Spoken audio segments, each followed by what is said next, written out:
কতটা উঠে গেছি পেছনে পিছে ভিডিও আমাকে করতে দেবে না এরা। হর হর মহাদেব। আমার পেছনে দেখছে ত্রম্বকেশ্বর টেম্পল, এই একদম আমার পেছনেই রয়েছে 12 জ্যোতির্লিঙ্গের মধ্যে একটা, যেখানে আমি কালকের গিয়েছিলাম, ওটার একটা আলাদা ভিডিও তোমরা দেখতে পারবে। আর এখন যেখানে যাচ্ছি সেটা তোমার আমার সবার প্রিয় বজরংবলির জন্মস্থান আঞ্জনেয়ীর পর্বত। এখন ভোরবেলা 7টা বাজে, আমরা চলে যাব এখান থেকে সোজা অটো নিয়ে আঞ্জনেয়ীর পর্বতের দিকে। আর ওখানে অনেকটা গিয়ে তারপরে ট্রেকিং বাকিটা, ওখানে গিয়ে কমপ্লিট ভিডিওটা তোমরা দেখতে পাবে। আর সত্যি কথা, আমি যখন ইউটিউবে এই ভিডিওটা দেখেছিলাম, কোনো একজন ব্লগার করেছিল বজরংবলী যেখানে জন্মেছিলেন, আমাদের বজরংবলী, আমাদের হনুমানজি, যাকে ছোটোবেলা থেকে আমরা নিজেদের আইডল হিসেবে মেনে এসেছি। আমরা জিমে বিভিন্ন জায়গাতে শক্তির প্রতীক আমাদের সেই ভগবানের জন্মস্থানে যাচ্ছি, মনের মধ্যে একটা আলাদা উদ্দীপনা উন্মাদনা সব রয়েছে যে বজরংবলীর জন্মস্থানে যাব। তো চলো জার্নি স্টার্ট করা যাক, জয় বজরংবলী। আর গিয়ে ওখানে পুরো ভিডিওটা তোমাদেরকে দেখাচ্ছি। টাটা। এই রাস্তার ডান দিকে আমার হোটেল ছিল, হোটেল ওমকারনাথ প্যালেস। আর এই যে সোজা রাস্তাটা দেখছো, ওখানেই অটো স্ট্যান্ড, ওখান থেকে আমরা অটো নিয়ে নেবো আঞ্জনেয়ী পর্বতে যাওয়ার দিকে। আর এই পেছনটাতে হচ্ছে ত্রম্বকেশ্বর টেম্পল, ওখান থেকে অটো মোটামুটি সকাল 6টা থেকেই ছাড়ে। আর আমাদের নিয়েছিল 200 টাকার হিসাবে। এই যে রাস্তা যাচ্ছে সোজা, এই রাস্তার উপর থেকে আমাদের আঞ্জনেয়ী পর্বতের দিকে যেতে হবে। এই রাস্তা তোমরা ট্রেক করেও যেতে পারো, ট্রেক করলে মোটামুটি 2 ঘন্টা তোমাদের টাইম লাগবে বন্ধুরা। তো টাইমটা সেভ করার জন্য আমরা অটো নিয়েছিলাম। আর ভিউটা জাস্ট দেখার মতন, সকাল 7:30 বাজে, আর এরকম একটা মনোমুগ্ধকর ভিউ বন্ধুরা, সত্যি অসম। তোমরা অবশ্যই এখানে এসো। এই জায়গাটা দেখছো, এই জায়গাটা হচ্ছে চেকপোস্ট। তোমরা যারা আসবে তাদের এখানে ওই একটা ইয়াচিকা দেবে, যেটা ওঠার সময় একটা গেট পড়ে, ওখান থেকে তোমাদেরকে ওই পারমিটটা দেখিয়ে তবে এখানে আসতে হবে। আর এইটা হচ্ছে মেন এন্ট্রান্স। আমরা অতটুকু অটোতে এলাম, চাইলে তোমরা হেঁটেও আসতে পারো। অটোতে 400 টাকা নিল, ওই অবধি ছেড়ে দিল। তোমরা চাইলে ওখান থেকে হেঁটেও আসতে পারো, কোনো অসুবিধা নেই, কিন্তু হাঁটলে 2 ঘন্টা তোমাদের এক্সট্রা যাবে। এখানে বিশ্রাম যদি নেয় কেউ সেই জন্য। আর এইটা হচ্ছে মেন বজরংবলীর এন্ট্রান্সের রাস্তাটা মন্দিরে যাওয়ার।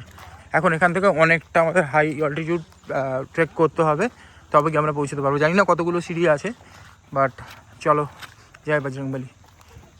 দেখতেই পাচ্ছ সিঁড়িগুলো কীরকম, মানে অনেক চড়াই আছে, প্লাস হচ্ছে একটু রাস্তাগুলো ডিফিকাল্ট। তো খুব ভালো লাগছে সকালবেলায় এইভাবে তোমাদেরকে পুরো যেতে হবে ট্রেক করে। এখনও ঘন্টা 2 তো লাগবেই, বলেই দিল। পুরো রাস্তাটা এরকম পাহাড় বেয়ে বেয়ে উঠতে হবে। দেখতেই পাচ্ছ এই যে ক্যামেরায় কতটা এটা আসবে ভালো সেটা বোঝাতে পারছি না, বাট সত্যি কথা বলতে এটা একটা খুব ভালো ট্রেক হতে চলেছে। এই যে সবাই যাচ্ছে, ওয়েদারও সেই, দেখতেই পাচ্ছ। এখন পুরোটাই যেতে হবে, রোদও উঠেছে, সেরকম কোনো ব্যাপার না। চলো, এই খাড়া রাস্তা, এই হচ্ছে এই পাহাড়।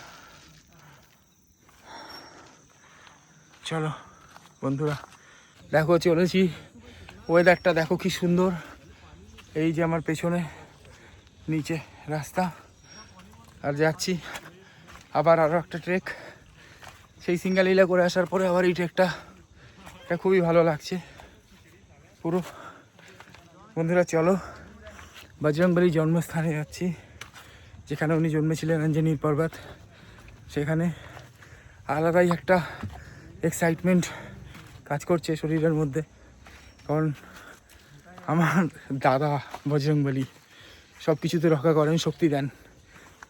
ওনার আশীর্বাদে চলে যাব। টাটা বন্ধুরা, ভিডিওতে সঙ্গে থাকো, আরও অনেক অনেক জিনিস দেখানোর আছে তোমাদেরকে। এটা প্রথম ট্রেক, বজরংবলীকে দিয়ে শুরু হচ্ছে ও ট্রেক। বজরংবলী ওকে আশীর্বাদ করুক, এই ট্রেক দিয়েও যেন এমন পাওয়ার পেয়ে যায় যাতে আরও ট্রেক করতে পারে। চলো যাই। ভিউটা দেখো বন্ধুরা, এখন অনেকটা উঁচুতে উঠে গেছি। এখন এই দিকের ভিউটা দেখো, সব নিচে। এই জায়গাটা দেখছো, এই যে নিচে এই জায়গাগুলো, এখানে তো ময়ূর আছে, প্রচুর ময়ূর ডাকছিল একটু আগে। এখনও আমাদেরকে অনেক উঠতে হবে। ওই যে রেলিং আছে ওই পাহাড়ের ওই সাইডে আরও। চলো যাওয়া যাক। অনেকটা হাঁটার পরে এখনও 1.5 কিলোমিটারের মতন বাকি আছে। আমরা একটা জায়গাতে হল্ট নিয়েছি, একটু ম্যাগি খাবো। দেখতেই পাচ্ছ ভিউটা, এখান থেকে সোজা আবার যেতে হবে। ওই নিচের থেকে এসেছি। তো এখন ম্যাগি নিয়ে নেবো। মানে বাদরের খুব উৎপাত ভাই, আমার ব্যাগ কাড়াকাড়ি করছিল। তো যেখানে বজরংবলী আছে সেখানে শক্তি আছে। তো এই মুহূর্তে আমি আর ইশিকা অনেকটা অতিক্রম করে নিয়েছি রাস্তা, মোটামুটি হার্ডেল টপকে গেছি। একটা ক্যাফে শুধু পাহাড়ের উপরে, ওরা ম্যাগি বানাতে দিয়েছি। এখন একটা ম্যাগি খাবো। পাহাড়ে আসলে ম্যাগি খাবো না এটা হতে পারে না, তো একটা ম্যাগি তো অবশ্যই খাবো, তারপরে চলে যাব একদম ডেস্টিনেশনে।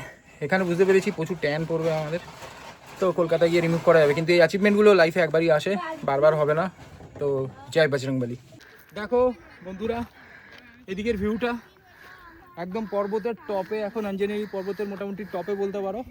আর এদিকের ভ্যালিটা দেখো, কোনোভাবেই তোমরা বুঝতে পারবে না যে নাসিকে আছি না কাশ্মীরে।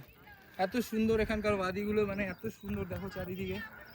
আর ওই জায়গায় যেতে হবে আমাদেরকে, বজরংবলী জন্মস্থান, এটা আঞ্জনেরি পর্বত, আগেই বলেছি। একটা আলাদা এক্সাইটমেন্ট কাজ করছে, খুব সুন্দর একটা জায়গা। চলো এই রাস্তা থেকে সোজা এখন ওদিকে চলে যাবো, ওই রাস্তা থেকে চলে যাওয়া যাক। এই যে মন্দিরটায় আমি এসেছি এটা হচ্ছে অঞ্জনী মাতার মন্দির। প্রথমে এই মন্দিরটা পড়ে, তারপর আমরা এখান থেকে সোজা চলে যাব বজরংবলীর মন্দিরের উদ্দেশ্যে, যেটা কিনা আর একটু উপরে ট্রেক করে আমাদেরকে যেতে হবে।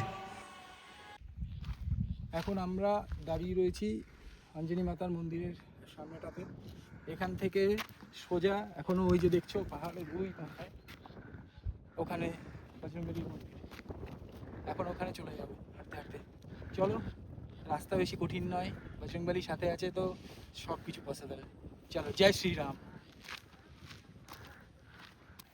এই যে জায়গাটা দেখতে পাচ্ছ বন্ধুরা, এটা দেখে মনে হচ্ছে এটা পুকুরের মতন, কিন্তু অ্যাকচুয়ালি এটা পুকুর নয়, এটা হচ্ছে বজরংবলীর পায়ের ছাপ।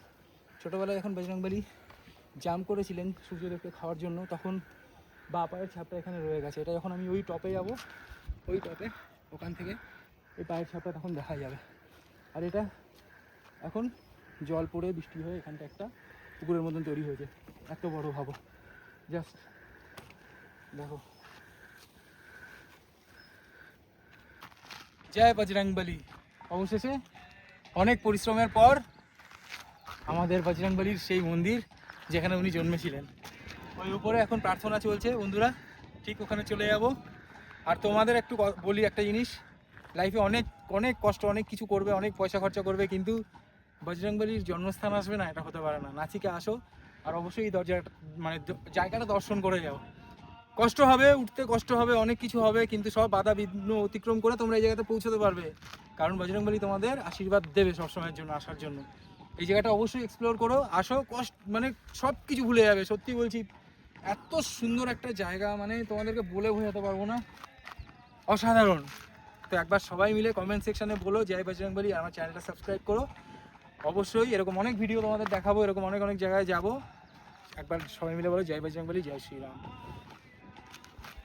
জীবনে অনেক জায়গাতেই গিয়েছি আর অনেক জায়গাতেই যাব ফিউচারে, কিন্তু এই জায়গাটা আমার স্মৃতির সিন্ধুকে একটা অন্যরকম জায়গা নিয়ে নেবে বন্ধুরা। এখানে না আসলে বুঝতে পারতাম না যে ভগবানের এরকম মহিমা। সত্যি এই কষ্ট যেন অন্যরকম একটা মজা আমাকে দিয়ে দিয়েছে সত্যিকারের। এখানে এসে বজরংবলীর যে মূর্তিটা আমরা দেখেছিলাম সেটা হচ্ছে ওনার ছোটোবেলাকার, আর ওনাকে দেখার পরে সত্যিকারেরই এত ভালো লাগছিল, মানে কিছু বলে বোঝাতে পারবো না। এত কিউট দেখতে ওনাকে ছিল ছোটোবেলাতে, সত্যি দেখার মতো। তাই আমার মতন তোমরাও একবার কমেন্ট সেকশনে জানিও জয় বজরংবলী, জয় বজরংবলী, জয় বজরংবলী। আর আমার এই রকম ভিডিওগুলো যদি তোমাদের ভালো লেগে থাকে অবশ্যই লাইক, কমেন্ট আর সাবস্ক্রাইব করো, তাহলে আমি আরও এরকম ভিডিও বানানোর জন্য উৎসাহ পাবো।